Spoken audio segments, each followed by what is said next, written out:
Assalamualaikum warahmatullahi wabarakatuh. Hello everybody, my name is Tini, an English student at Surya Kancana University. Today, I'd like to tell you about the theories of learning. So, what is the theory of learning actually? Learning is the enduring change in the behavior brought about as consequences of experience.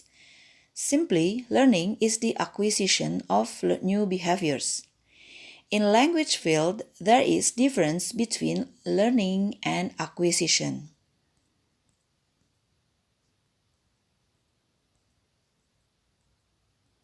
Okay, learning means learn a certain language consciously.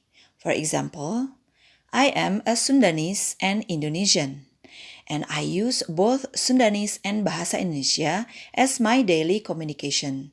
So I learn English as foreign language. Meanwhile, my friend from US, she has been learning English unconsciously because English is her mother tongue. And what is she doing is called acquisition. In this occasion, I'd like to explain three of learning theories. Those are behaviorism, mentalism, and cognitive code. Okay, theory number one is behaviorism. There are several characteristics of behaviorism. Behaviorism theory draws on spoken language. That is, primary medium of language is oral. Speech is language because there are many languages without written forms because we learn to speak before we learn to read and write. That's why the learners should be given any drills in spoken. Behaviorism is the habit formation theory of language teaching and learning. The stimulus-response chain is a pure case of conditioning. All learning is the establishment of habits as a result of reinforcement and reward. The learning can be the same for each individual. Explanations of human behavior are simple in principle, but in practice is quite complex. Both the behavioral patterns of and the outside influences that affect human beings are complicated.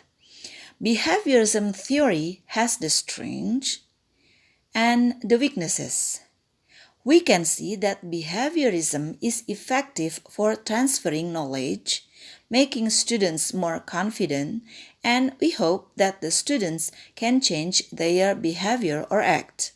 But at the same time, behaviorism method can make the students passive, they can think critically, and of course it creates boring situation in learning.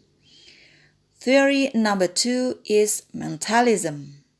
Mentalism is the learning theory which has several characteristics such as its balanced role between students and teacher. Students can explore the material by themselves. They also can express their ideas more freely and they can think more by learning.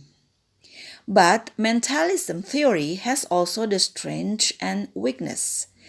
The students can be more effective, they will get more knowledge, and it creates critical thinking.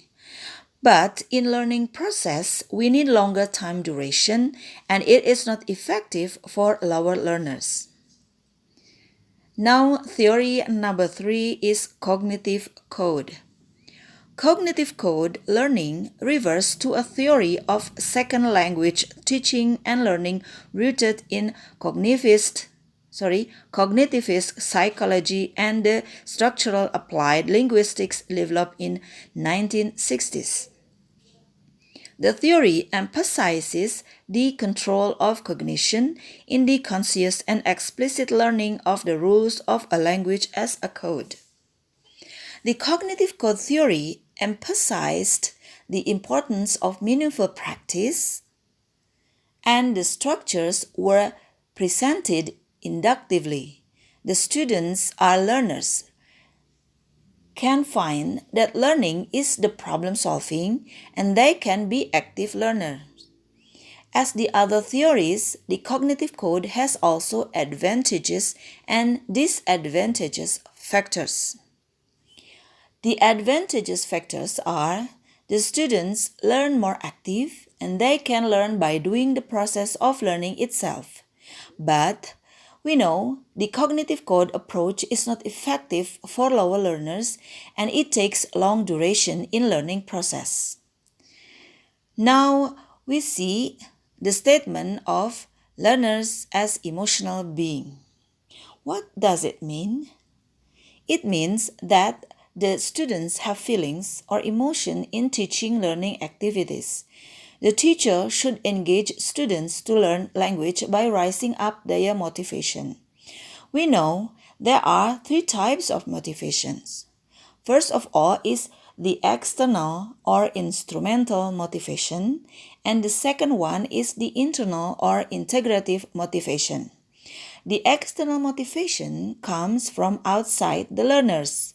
They are motivated when learning is done for the sake of rewards such as grades or prize. Meanwhile, the internal motivation is related to emotional aspect of learning. If students learn because it gives them pleasure or if they enjoy it, it can be said that this group of students have a high level of internal motivations. Now we turn to the model of learning. There are some statements of it. Learning is a connection of pictures in our brain. When we are learning, especially language, we have some pictures in our brain and the pictures are connected to each other. And in this field, a communication network is a system. Okay, everybody, I think it's enough for my explanation. I'm sorry for my mistakes. Thank you for your attention. Assalamualaikum warahmatullahi wabarakatuh.